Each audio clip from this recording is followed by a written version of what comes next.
Your home is the one place you are supposed to be safe. The one place that's yours. Tonight's stories all begin the same way. Someone alone in a space they know completely, a space they trust. And then one small detail that shouldn't be there.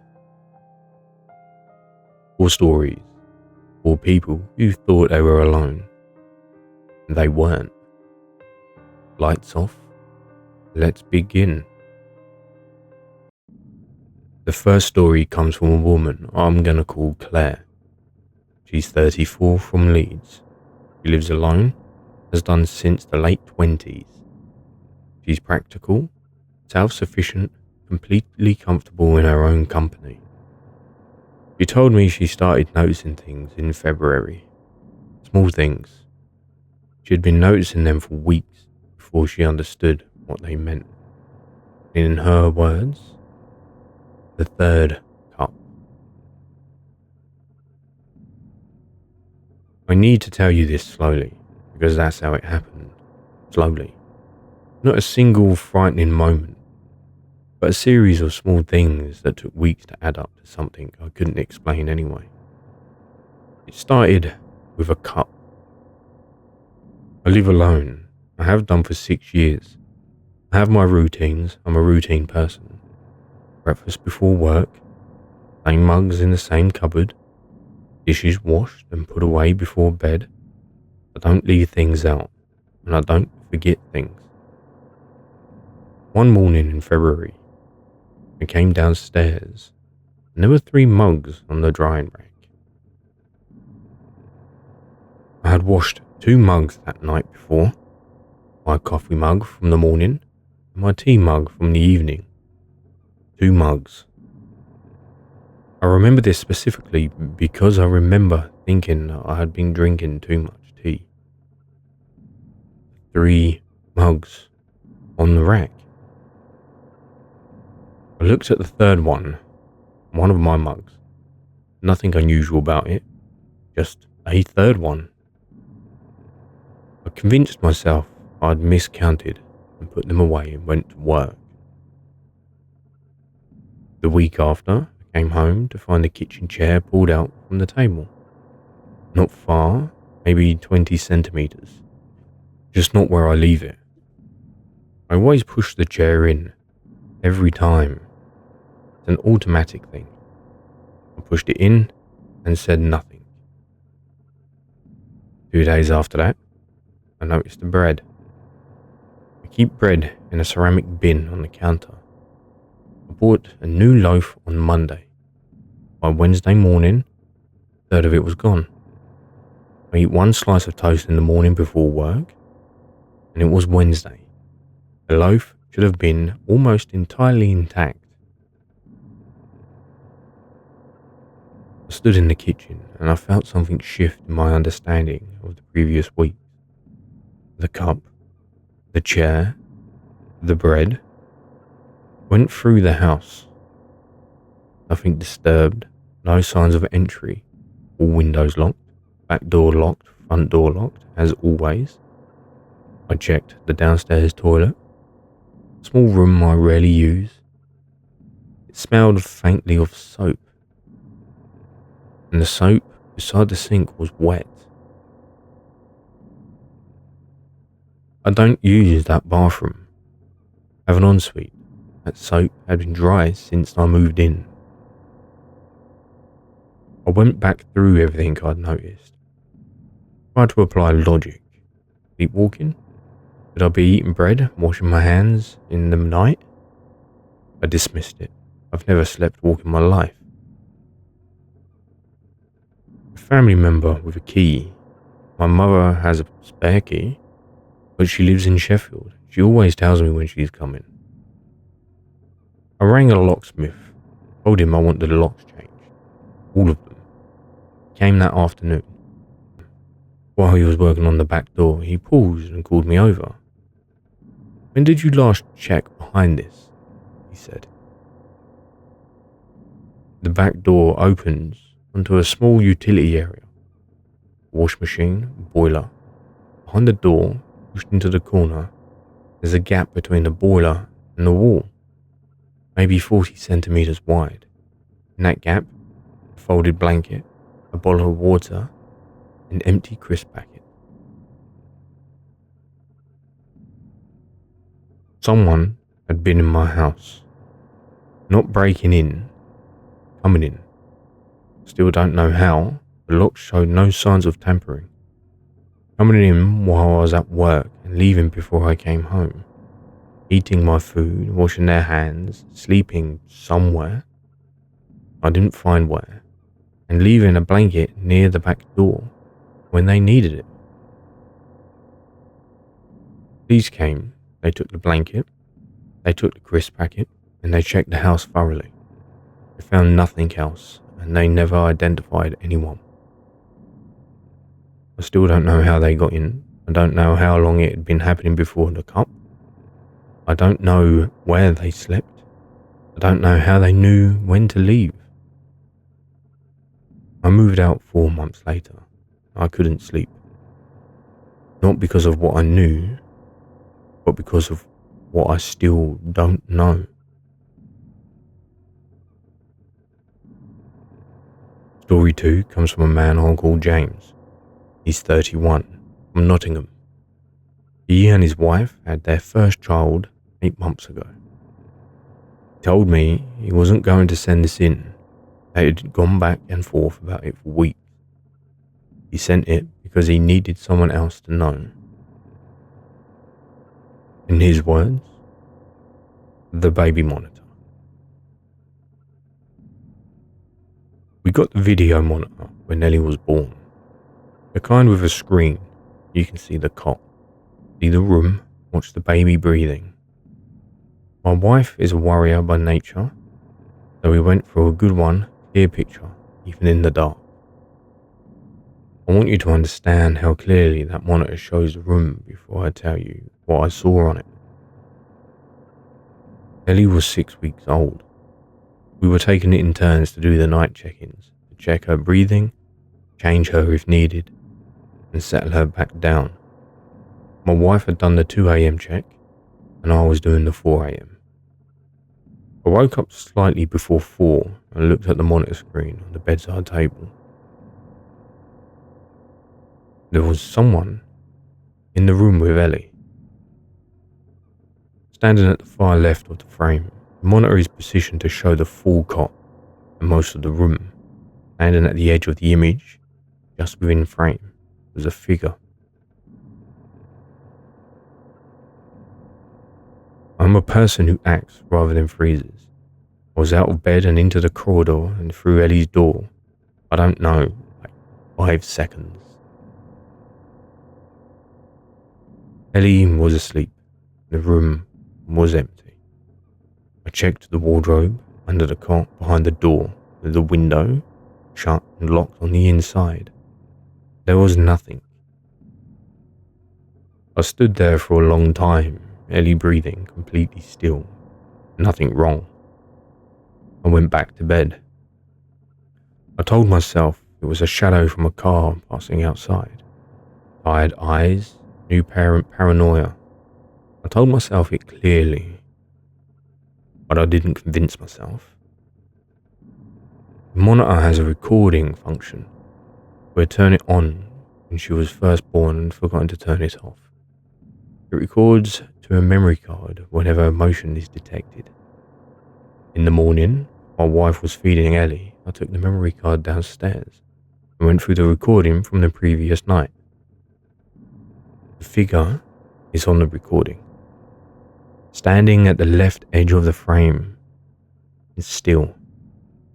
Timestamp says 3:57, 3 minutes before I looked at the monitor. I watched the recording 4 times. The figure stands there for approximately 90 seconds. It doesn't move towards the cot. It doesn't do anything. It simply stands. And then, over about 5 or 6 seconds, it's gone. Not movement out of frame, not stepping away. It's there, and then it isn't. As the image just gradually becomes empty. The motion detection triggered the recording. The monitor detected movement.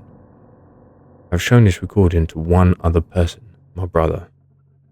He watched it twice. He said delete it and don't watch it again.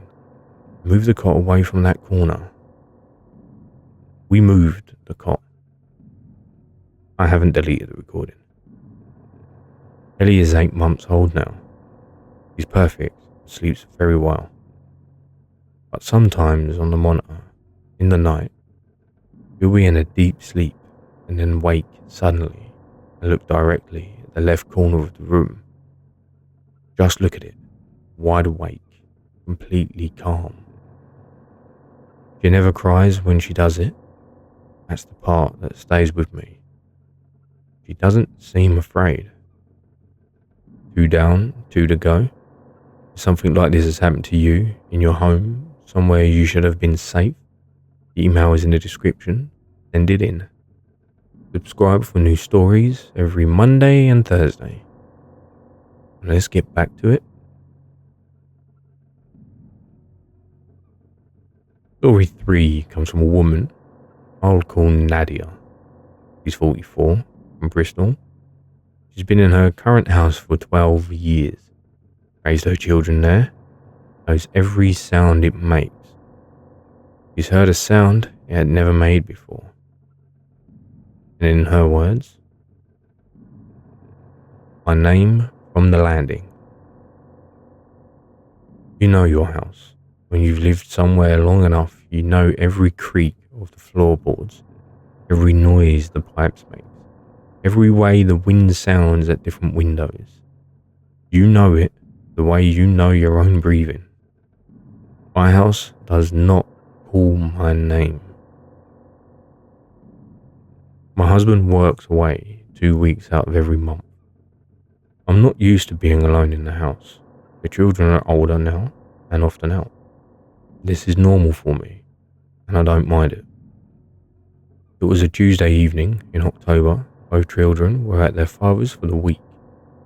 We're divorced. The children go between houses. I was alone in the house and completely comfortable with that. I was watching television downstairs at about 9:30. I heard my name called from the top of the stairs. Not the television had subtitles on and the volume was low. Not a neighbour. We're semi-detached and the walls are solid Victorian brick. I rarely hear anything from next doors. Not the radio. My name, female voice, not quite familiar. Not anyone I could immediately place. Coming from the landing upstairs. I turned the television off and there was silence. I am not a person who frightens easily. I have dealt with every domestic emergency alone. Boilers, break-ins, bat in the bedroom once. I am competent and calm. I walked to the bottom of the stairs and called, hello. There was nothing. I went up, checked every room. Children's rooms, bathroom, bedroom, the airing cupboard, all empty, all windows locked, nothing. I went back down and put the television on. I told myself it was something from next doors that had travelled straight through the building. It happens. At 11:15, I heard it again. Same voice, same tone, my name, not shouted, not urgent, just called. The way you would call someone from another room to tell them dinner was ready. From the landing. This time, I didn't go up. I sat on the sofa with the television off and I listened to the house for 40 minutes. Nothing else, not a creak, not a sound. The next morning, I knocked on my neighbour's door. I like her, we're friendly. I asked if she had had anyone staying, or if anyone had been calling out. She hadn't. She'd been in bed since 10. I asked carefully if she had ever heard anything strange from her side of the walls. She looked at me for a moment and said, "What sort of thing?" I described it, a voice, a name being called. She sat down slowly. "The woman who lived in your house before you," she said, "before you bought it. She lived there for 30 years. She was called Nadia. I've lived in that house for 12 years, and I did not know the previous owner's name. I've not heard it since that night, and I don't know if that's a comfort." The last story tonight comes from a man I'll call Tom. He's 26, from Cardiff. He was in a relationship for 3 years, living with his girlfriend in a flat they rented together. He told me he set up his phone to record while he slept because he thought he was losing his mind. He wasn't losing his mind. In his words, the warm side. I'm going to tell this exactly as it happened, and I know how it sounds. I'm not going to apologise for it. Jess and I broke up in January. I kept the flat. My name was on the lease. He moved out on the 15th. I know that date exactly. The first night alone, I couldn't sleep well. Normal. I was upset. It was a big change, and the flat felt wrong without her. I moved to the middle of the bed. We'd had our sides, and I'd always slept left. I woke up about 3 in the morning. I was cold. I pushed off the duvet in my sleep. I do that sometimes. I pulled it back. And then, without thinking, put my hand out the right side of the bed. It was warm. Not warm the way a bed is warm when it hasn't been slept in. Body warm. A specific warmth of a space that has recently been occupied. I sat up, turned on the bedside light, right side of the bed, her side, empty and flat. Nothing there. I put my hand back down, still warm. I got out of the bed and turned the big light on and checked the flat. Bedroom, living room, kitchen, bathroom. Nobody. I told myself it was the heating. Pipe under that side of the bed. Some quirk of the flat I'd never noticed because there had always been someone in that space. It happened again the next night, and the night after. Every night, I'd wake, early hours, reach out, and the right side of the bed would be warm. On the 4th night, I set my phone up, propped against the wardrobe opposite the bed, recorded the whole bed all night. I wanted to see if I was moving in my sleep, rolling over onto that side and not realising. I checked the recording in the morning. I don't move.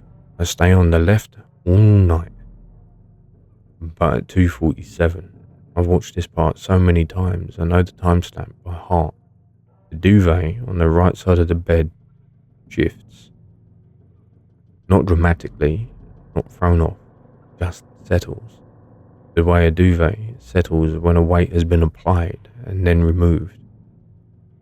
A slow subsidence and then stillness.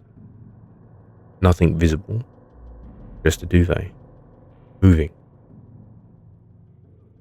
14 minutes later, on the recording, I reach out in my sleep, put my hand on the right side of the bed. I moved out of the flat 2 weeks later, told the letting agency it was for personal reasons. I thought about it a lot. I thought about Jess. Whether whatever we had between us could have left something behind. Whether 3 years in a space leaves a mark that doesn't go away when the person does. I don't have an answer. I'm in a new flat now, new bed, and I sleep in the middle. I don't reach out anymore. 4 homes, 4 people who thought they knew exactly who was there. Home is supposed to be the one constant, the one space that entirely is yours. These stories remind us that sometimes the walls we trust most are ones keeping secrets. Something has happened to you at home, something small that didn't add up, something you've never told anyone. Send it in, the email's in the description. Every story on this channel deserves to be heard. New stories every Monday and Thursday. Subscribe so you don't miss them. Take care of yourselves. Check the drying rack before you go to bed. And good night.